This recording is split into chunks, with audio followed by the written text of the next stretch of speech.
आज की चर्चा।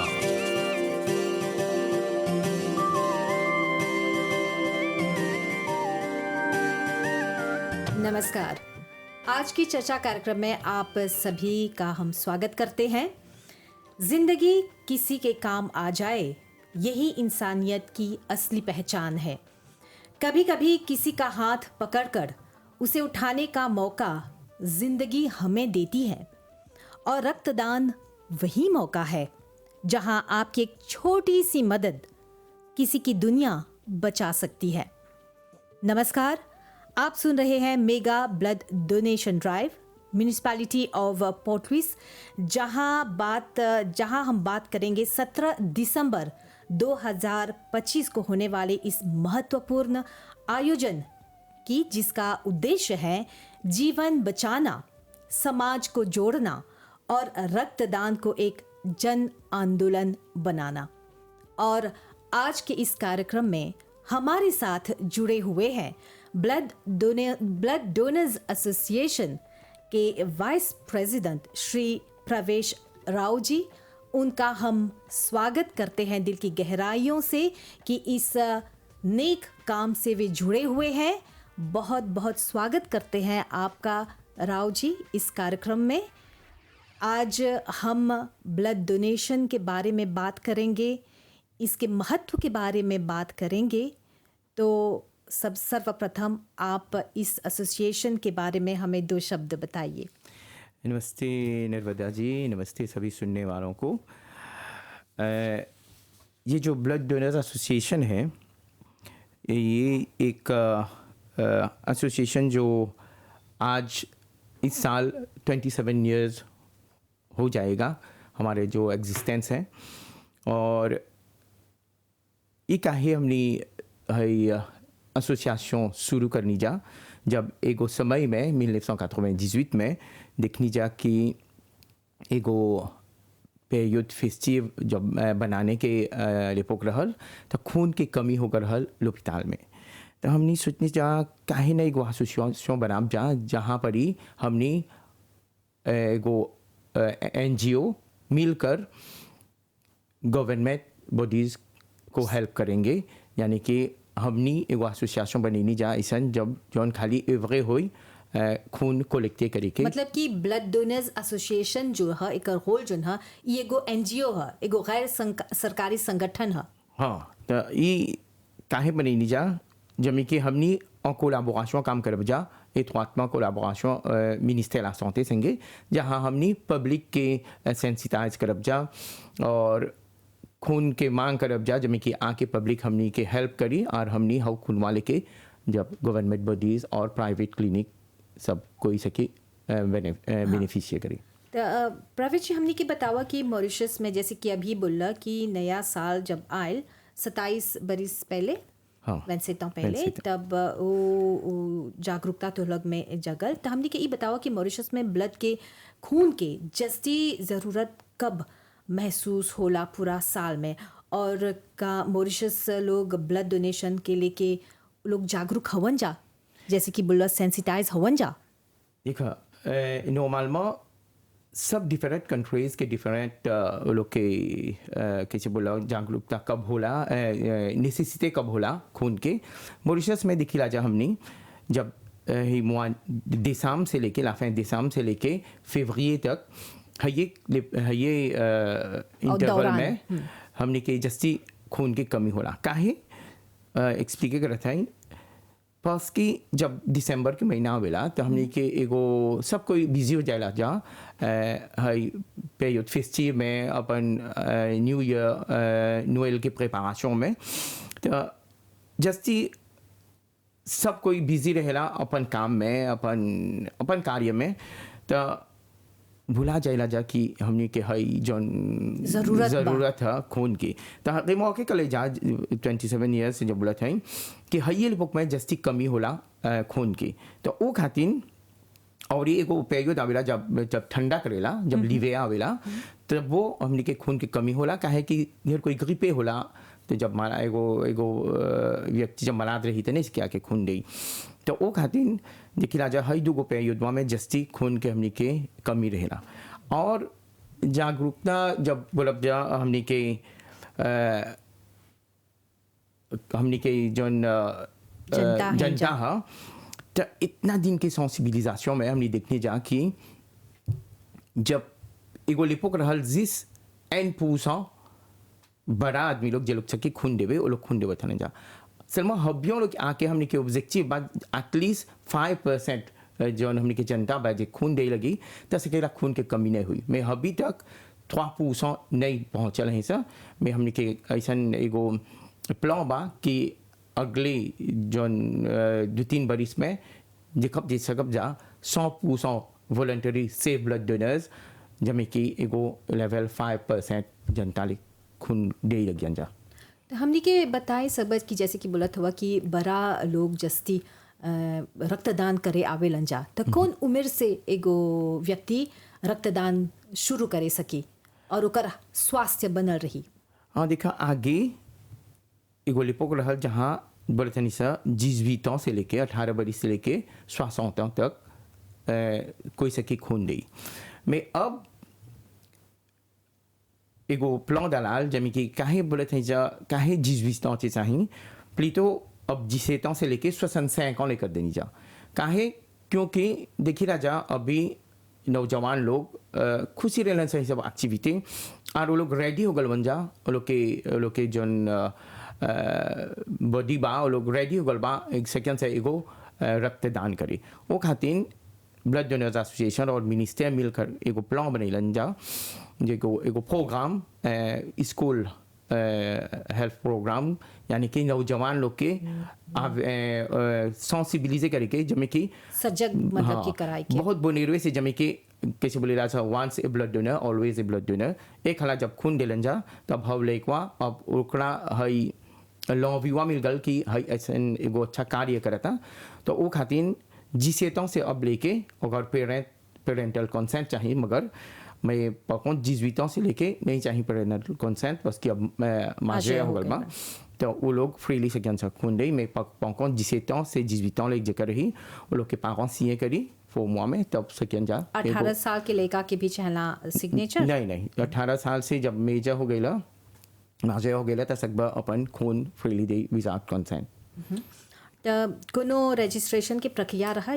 है एकर में जब आप रक्तदान करे को जता हुआ जाता देखा सब चीज के एगो प्रोसीजर है तो एक जना जब आवी खून देवे तो आगे एगो फिश एगो फॉर्म भरी जौन में अपन सब डिटेल्स डाली वो लोग के ईमेल एड्रेस नाम एज वो लोग के हेल्थ कंडीशन ये सब और कॉन्फिडेंशियल है तो ये सब जब भर दे तब ओकर बाद में ओकरा सिलेक्ट करीला सा अथावे डिफरेंट टेस्ट जौन अभी बाद में बतियाब जा मान लो कोई अपन रक्तदान करे खोजत हवन और उ नहीं जानत हवन कि उनकर शरीर में ही ब्लड के कमी बा और उ चलाल हवन अपन मतलब कि इच्छा से चाहत वन ब्लड डोनेट करे तो कैसे पता चली उनकरा ऐसे में अभी मतलब रक्तदान करते करते खुद कमजोर पड़ जाए नहीं देखा हमने के एगो प्रोफेशनल टीम है ministry of health and wellness में जे कोई कोनो व्यक्ति अभी खून दे तो सबसे आगे वो लोग के टेस्ट होला संजय वो लोग के एगो टेस्ट करी रहा था डिफरेंट टेस्ट तब जाके सिलेक्टेड होला सकी खून दे कि नहीं सबसे पहला है वो लोग के फॉर्मेलिटी कर दिया जा तब वो लोग के बॉडी वेट यानी कि लोग के पोआ चेक होला और पोआ चाहिए लाओ 50 किलो रहेगी डिजियम टेस्ट होला वो लोग के हेमोग्लोबिन साझे वो लोग के देखब से कितना हेमोग्लोबिन फोबा रेंज वा अच्छा बा दे के कि नहीं जे 12.5 ग्राम पर लीटर से कमती रही तो नहीं ले इलाज बोली इलाज वो लोग के काउंसिल करेगा था कि जब 12.5 ग्राम पर लीटर से जस्ती हो जाए तब सब सिलेक्टेड हो एगो ब्लड डोनेशन के लिए और troisième टेस्ट होला वो लोग के टेंशन चेक कर इलाज for De tension normal range में रही तब सकब जा वो लोग के खून ले मैं पौकों जे टेंशन 4 रही ou bien फेब रही नॉर्मल रेंज से तब वो लोग के बोली इलाज आतान करके और 1 महीना 2 महीना तब फिर से गया तब सेम टेस्ट होला तो जे एलिजिबल हुई तब जाके वो लोग सिलेक्टेड होला खून दे खातिर अच्छा, मतलब कि जितना कोई हमनी के देखत हुआ जा और आप लोग चाहत हुआ जा कि रक्तदान करे और तो लोग में को डर बैठल बा कि का जानी हम सकब दे कि नहीं सकब दे, तो कोई चिंता करे के बात नहीं है। आप लोग जा चल 17 दिसंबर के मेगा ब्लड डोनेशन हुई मिसवाइते पोलवी में, वहाँ पर ही सकब जा जाए। और अगर आप लोग कोनो प्रकार से कमज़ोर हवा जा तो वहाँ पर ही डॉक्टर लोग रही, एगो प्रोफेशनल टीम रही, जैसे कि बुलतवन राव जी आप लोग के सलाह दे दियन जा कि आप लोग आगे बढ़े सकब जा कि नहीं। तो राव जी हमने के बोला कि 12.5 ऐसे हेमोग्लोबिन रही, ओकर से नीचे रही तो नहीं रक्त देवे के मनाही है। तो एकर मतलब कि बढ़ जाए काटोस थ्रेज रही तब सकब जा दे। हाँ, जैसे 12.5 ग्राम पर लीटर जे बढ़ी हीमोग्लोबिन वहाँ तब एलिजिबल हो जाएगा खून दी के, यानी कि वहाँ पर कोनो पाबंदी नहीं बा। नहीं एको पाबंदी खाली टेंशन 4 रही या बेसे रही तब नहीं सब बचा। फुदे सब क्राइटेरिया पासे हो गईला तब एलिजिबल होइबा। मैं पाकोत ओकर में से एगो नहीं अच्छा रही तब काउंसलिंग हो जाता दुखते रहेला ना, तो हो जा के दुखते लोग तोहरा काउंसल करी कि कौन सी सकबल ले हीमोग्लोबिन बढ़ाई के, यानी कि जब हो जाइबा तो फाइनली खाली हाथ नहीं जब, क्योंकि अगर तू नहीं जाना था कि तोहर हीमोग्लोबिन कमती बा और हो जा गईला तो जान गईला, तो अब यों से सकबा अपन प्रिकॉशन ले जमे कि अपन हेल्थ के जस्टी कॉन्शियस अपन ध्यान सकब जा देनी मन से। तो कौन कौन से लोग मतलब कि आप लोग के जो संस्था है गैर सरकारी संगठन है, कितना संस्था एक से जुड़ल बा, जैसे कि बोला सरकार जुड़ल बाते इमें? देखा हमनी एगो ब्लड डोनर्स एसोसिएशन जन है, एगो फेडरेशन जन है जहाँ ढेर और छोटा छोटा ऑर्गेनाइजेशन लोग आके हमनी संगे जुड़ गलवन जा और वो लोग के होल ईयर कुमाजे हमनी ब्लड डोनेशन वो लोग के आयोजन करेलन जा और हमनी वो लोग के हेल्प करीला जा जमे कि वो लोग के ब्लड डोनेशन फ्रूटफुल होई। जस्ती वो लोग खातिर कंपाई करीला जा मीडिया में और वेबसाइट में हमनी के सब डालिया जा कहाँ कहाँ पर ब्लड डोनेशन होता, कैसे प्रोसीजर हुई के और कौन कौन फैसिलिटी चाहिए, कौन सी चाहिए ले के एगो ब्लड डोनेशन करे से आगे, रक्तदान करे से आगे, और कौन सी चाहिए खाए के, कौन सी चाहिए नहीं खाए के, और आपके पोस्ट ब्लड डोनेशन कौन सी चाहिए करेगी जमी के अपन रेक्यूपरेशन निमन से करबा आलो। तो हमने के जितना और एसोसिएशन हमने संगे है सब कोई मिलकर साथ में काम करेगा जाओ। मतलब कि कोई एगो ऑर्गेनाइजेशन हुई वो लोग चाहत वंजा कि ऐसा एगो प्रक्रिया ऑर्गेनाइज करके आयोजन करके तो आप लोग संगे सकियन जा संपर्क रखे। हाँ अवश्य, हमने के एगो निमेरो टेलीफोन हमने के जहाँ भी हो रोजिल में फाइनली सेकेंड जहाँ हमने के कॉन्टैक्ट करे 463-0074 पर, और न तो हमने के वेबसाइट पर भी सेकेंड जाए bda-mauritius.org पर bda-mauritius.org। तो जैसे कि हमने ब्लड डोनेशन के बारे में बात करते हैं, जहाँ लोग जब जवान लोग खास करके औबादाश जैसे कि बोला 17 साल के उम्र में भी रक्तदान कर सकें जा, तक कोनो शरीर के कोनो नुकसान पहुँची इससे? नहीं देखा ये एगो बहुत, क्योंकि एगो मिथ बा बहुत, जैसे कि लड़का लोग खोजत जवान बन जा, वो लोग चाहत बन जा कि रक्तदान करे के देखा देखी में खास करके, तब माँ बाप जो न देखा माँ बाप है लड़का के पाल पोस के बड़ा करत हन जा। अब ऐसे में लड़का बोलत हन कि मम्मा जाते हैं रक्तदान करे, तो माँ कोमल हृदय हवन वो बोले सकें कि हमार लड़का खून जाए दे तो ओकर खून कमती हो जाए, समझत हो ना। तो हमनी के जितना भी माँ जितना भी अभिभावक पेरेंट्स लोग हवन जा उ लोग के कौन ची बोलबा देखा चिंता करे के कोई बात है? एग्जाम्पल हमेशा दे रहा हम ही जब ब्लड बैंक में नहीं काम करते नहीं तो एकला एगो एसोसिएशन साई बाबा हमनी के गांव में ब्लड डोनेशन ऑर्गेनाइज कर ले रहा, तो हम हमार माँ से बोली माँ हम जब खून दी, तो बोले नहीं तू ही तो पतरा हाँ। तो बाद में जब हम काम करे लगनी तब हमार माँ जब श्वसन जीजों की हो गल तब बोला था अब हम खून दो। तो ये एगो एग्जाम बोला था कि जब लेगो को चीज़ नहीं ट्राई करबा और ओकर महत्व नहीं जानबा तो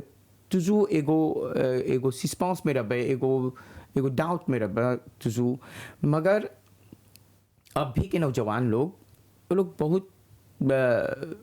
फुल ऑफ एनर्जी हो जा जहाँ जाइला सा और काउंसलिंग ऐप होता है एगो प्रायर टू ए ब्लड डोनेशन हम ये जाइला सा काउंसलिंग करे और वो लोग के मोटिवेट करेला जा वो लोग के बताइला जा कि कौन वो लोग के बेनिफिट्स बा खून दियन जाता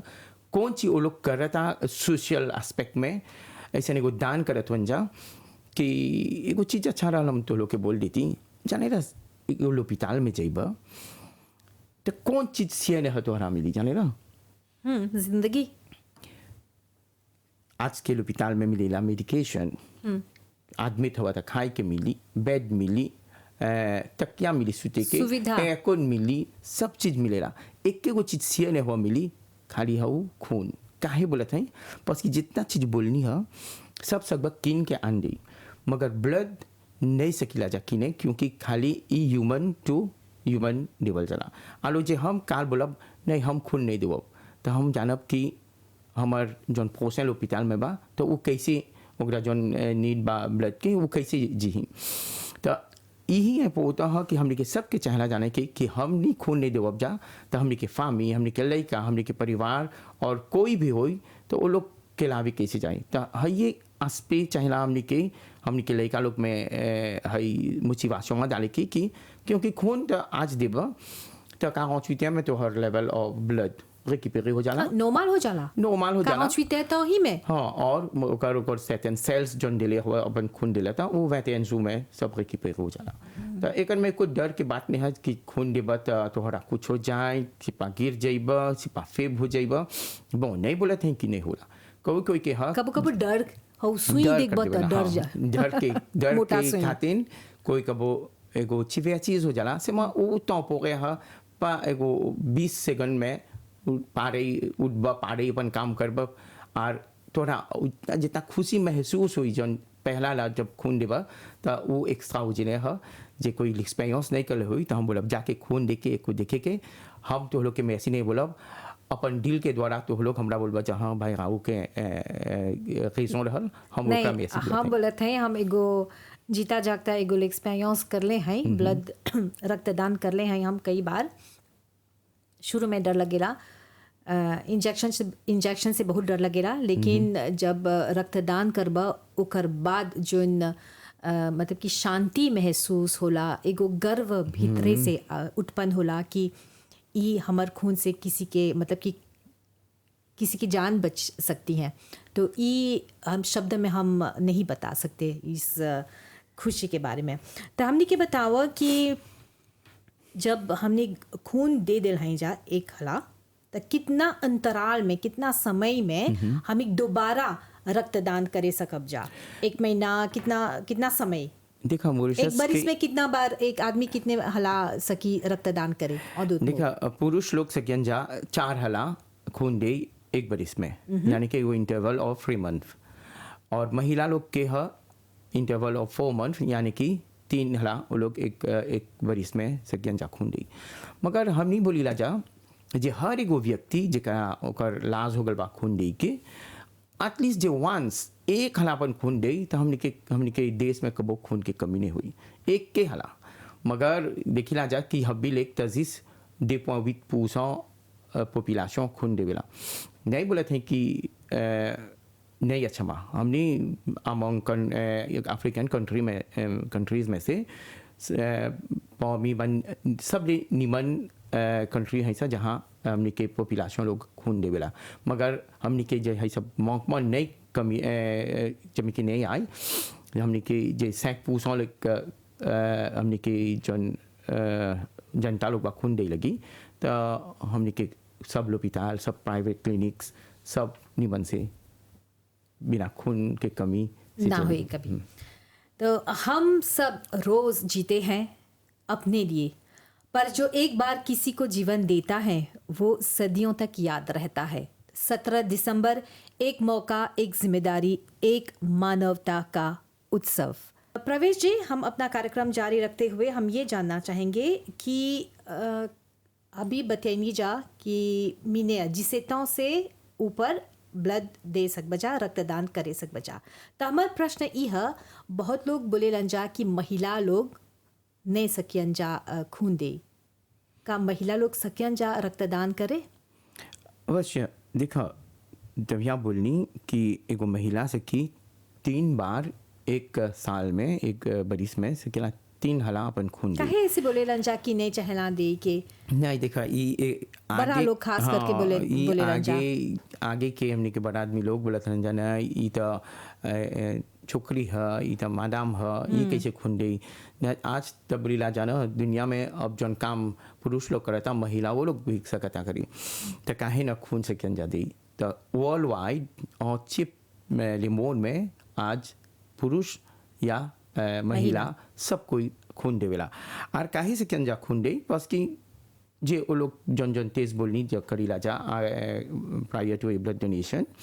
जे वो लोग वो हई में एलिजिबल बा, तो काहे न से खून दे। वो लोगों के खून तो पा रही है, सब खून तो खून है। तो सिल्मा कोनो सिचुएशन है जहाँ महिला लोग के बोलेला जा खून नहीं दे की। जैसे एगो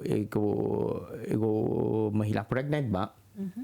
तो वो लोग के बोली राजा खून नहीं देके, बस कि एगो तौदों से कि लोग एनीमी हो जाला, तो वो खातिर बोली राजा जब ले वो लोग के जन्म ना हो जाए, और जन्म के बाद 1 साल और आतान करके तब सकन जा अपन खून फिर से दे नॉर्मली। बहुत ही स्वाभाविक बात है, काहे कि जब गर्भवती रहेलन महिला तो एगो लड़का के पालत हुवन ऑलरेडी, और फिर एक बाद जैसे कि बोला 1 साल तक नहीं देखे तो ब्रेस्ट फीडिंग होवेला ना लड़का के, हाँ दूध पियावेलन जा, तो ऐसे में जाहिर बा कि खून नहीं सकियन जा दे। हाँ, और कबो कबो जब महिला लोग के मंथली जन होला तो वो लिपुक में बोलीला जा खून नहीं दे के समा ई जब स्कूल में जाएला जा, जब हमने के प्रोग्राम है यंग ब्लड डोनर्स बोलीला जा लोग के, तो वो लोग जब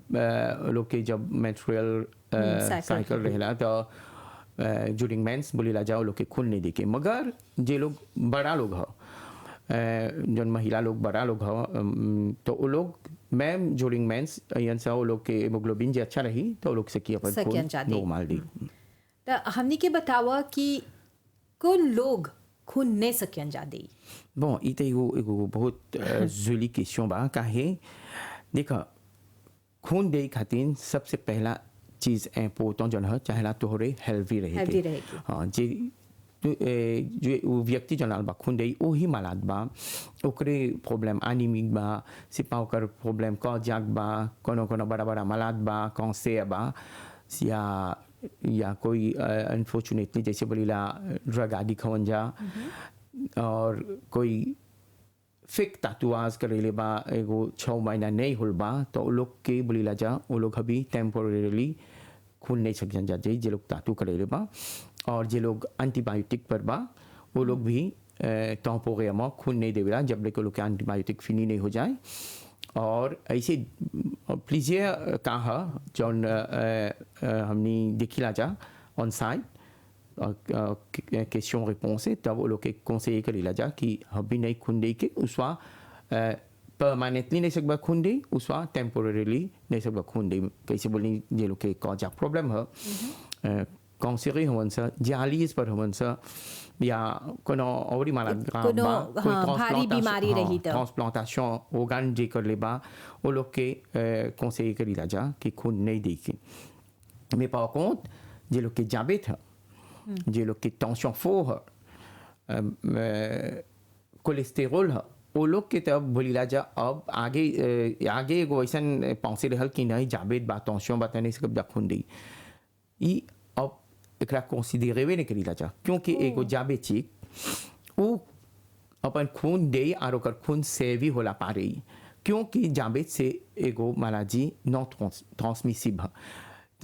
तो खूनवा में बोलेला जा खूनवा में जाबेत होई तो खूनवा में जाबेत होई तो वो को प्रॉब्लम नहीं है, क्योंकि हमार जन ऑर्गन पैंक्रियास है वो तो इंसुलिन रिलीज करता, तो वो जाबेत बा चाहे नहीं बा हो खून जब ट्रांसफ्यूज होई तो वो तब रेगुलर अपन काम कर दे, जो मशीन बा भीतरे वो एक्सट्रैक्ट कर दे अवश्य। और जेकर टेंशन फो है वो लोगों से क्या के खून दे प्रोवाइडर आले कि अलोन जन अलोन जा खून दे वो लोग के टेंशन नॉर्मल रेंज Normal में बा रही। और अपन कॉम्प्रीमे जन पिए लंजा और लोग पारे अपन पी के यंजा उसको प्रॉब्लम नहीं है तो खून मान ला देने में। कोम्प्रीमे फजर के पिलन जा हाँ। और एक बाद अयन जा रक्तदान करे त खून लेवल हाँ, जाए। हाँ सब सकब चली और जे ढेर कोई बोलेला हमार कोलेस्टेरोल बा तो वो तो औरी चाहिए आके खून दे के क्योंकि जब बोलेला जना जितना खून देबा उतना अपन जन मोवे की चीज है एलिमिनेट करबा कैसे यूरिक एसिड कोलेस्टेरोल ट्रिग्लिसरीड सब चल जाला ओकर में तो और ये सब नॉन ट्रांसमिसिबल है आलो हमनी के जन व्यक्ति लोग खूनवा के सेवा करी वो लोग के कोई प्रॉब्लम नहीं हुई। तो प्रवेश जी अभी यूरिक एसिड के बारे में बतैला यूरिया हाँ यूरिक नहीं एसिड नहीं यूरिया एगो दूसरा दूसरा हाँ, चीज है हाँ। यूरिक एसिड के बारे वो में लागू बतैला जैसे लागू भी, हाँ, हाँ हाँ।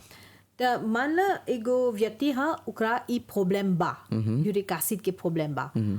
तो उ सकी बोलत हो सकी जाए अपन रक्तदान करे सकी जाए से माँ ओकरा चाहला और देखे कि मेडिकेशन में रही था हाँ जब मेडिकेशन ले तब नहीं जाए और खून मन बा दे के तसे कि अपन मेडिकेशन आगे करके और खून दे क्योंकि कबो कबो जब लोग के दुले होला जॉइंट पेन तब नहीं भी तो नहीं है क्योंकि अभी तक जैसा आपने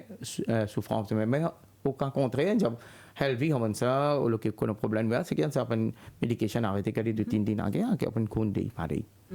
और मतलब कि जेकरा टेंडेंस कबो होल बा यूरिक एसिड कबो होल बा नहीं वो एको प्रॉब्लम नहीं वो एको प्रॉब्लम नहीं से क्या बा अच्छा और एगो बात है कि हमने अभी 2-3 साल पहले कोविड के महामारी से हमने गुजरल हैं जा और अभी भी दुर्भाग्य से एक दुगो का अभी भी बा तो मान ला एगो आदमी के अभी कोविड होल बा और दवाई उ लेलक तो उ व्यक्ति सकी रक्तदान करे। देखा आगे जब कोविड फेंका रहल तो बहुत बहुत रिसर्च के बाद देखनी जा कि एगो व्यक्ति जेकर कोविड होल बा वो जे सुफ्रा नहीं बा और एको मेडिकामन नहीं लेवा था और ओकर फीवर या कोनो सिम्टम नहीं बा तो आके अपन खून सकी दे नॉर्मली और प्रॉब्लम नहीं है कोनो प्रॉब्लम नहीं बा। नहीं मैं पाको जे ओकरा दुले होता और कोनो मेडिकेशन लेवता या कोनो सिम्टम ओकरा फाचके करता तब है कावा में नहीं खून नहीं चाहिए दे के मैं ओका contre जब कोविड फिनी हो गल अपन वो 9 दिन के बाद 10 दिन के बाद अपन नॉर्मल आके अपन खून हाँ। सकिया के दे। और एगो बात है प्रवेश जी जितना लोग कितना लोग जालन जा घूमे जालन जा अभी तक दिसंबर के महीना बाद कितना लोग विदेश गलवन जा घूमे तब लोग वापस आवेला देखत वन जा कि 17 दिसंबर के एगो मेगा ब्लड डोनेशन होता और उ लोग के आदत है हर बरिस ब्लड डोनेट करे के रक्तदान करे के अपन और ऐसे में जब वो लोग आवेलन जा रक्तदान करे तब ऑफिशियल लोग बोलेलन जा कि अभी अभी बाहर से अला तो नहीं सकब रक्तदान करे जब तक कि 6 महीना नहीं बीत जाए था ऐसे काहे है देखा ऐसे होला होला हाँ तो हर रेजों बा मगर ई सब डिफरेंट कंट्री के डिफरेंट जन पेई में जालन सा डिपेंड ऊपर जैसे गईला एगो मलेरियन कंट्री में जहाँ मलेरिया है स्वाद दूसरा इन्फेक्शन है अफ्रीकन कंट्रीज में सिपा एशियन कंट्रीज में ये सब जस्ती होला तो जे हो जा से जा तो हमने बोली ला 6 महीना तान करे के क्योंकि रिस्क इन्फेक्शन बा वो खातिर जब 6 महीना टल गल तब सकी अपन खून नॉर्मली दी मैं पाको जे इलन सा यूरोप से वो लोग अपन देखते सा यूरोप से पा दूसर कंट्री जहाँ माला या उन्हें हाँ और लोग नॉर्मल फील करता तो वो लोग सकें अपन खून दे वो लोग के नहीं परी 6 महीना नहीं, इंतजार नहीं, करेंगे। तो चलिए आप सुन रहे हैं आज की चर्चा कार्यक्रम जिसके दौरान हम रक्तदान के बारे में बात कर रहे हैं। समय बदल देता है बहुत सी चीज़ें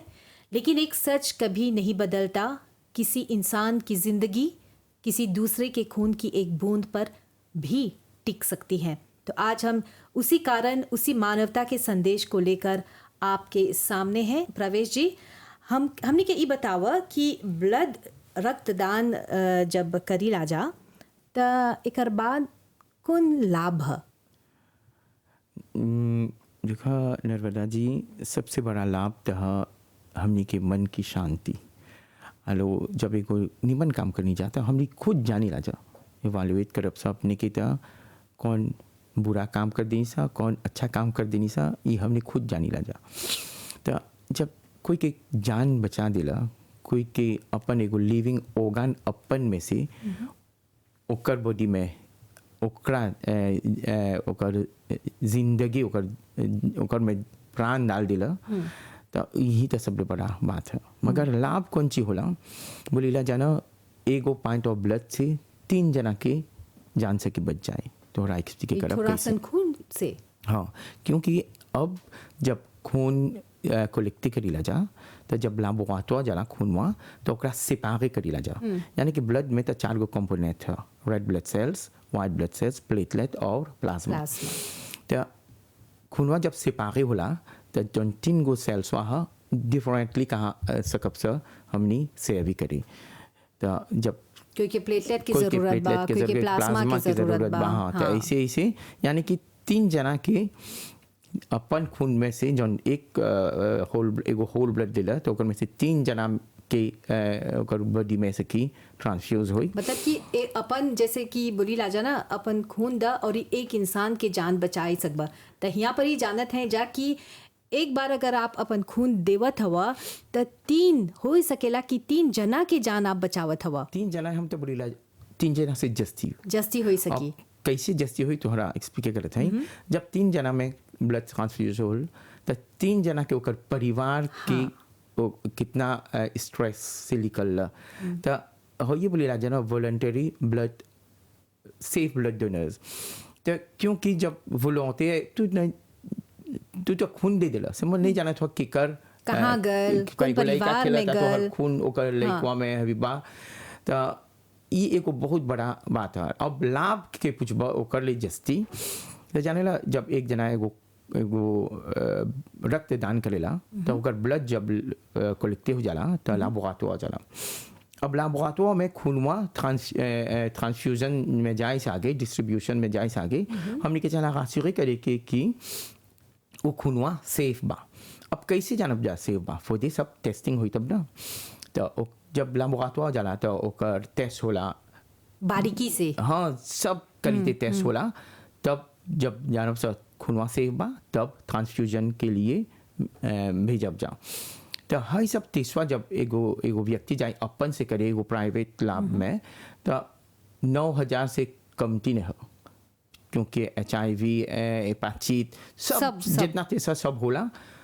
तो हमने के राशि करेला सब डोनरवा के और रेसिपिएंटवा के। मतलब कि मान ला कि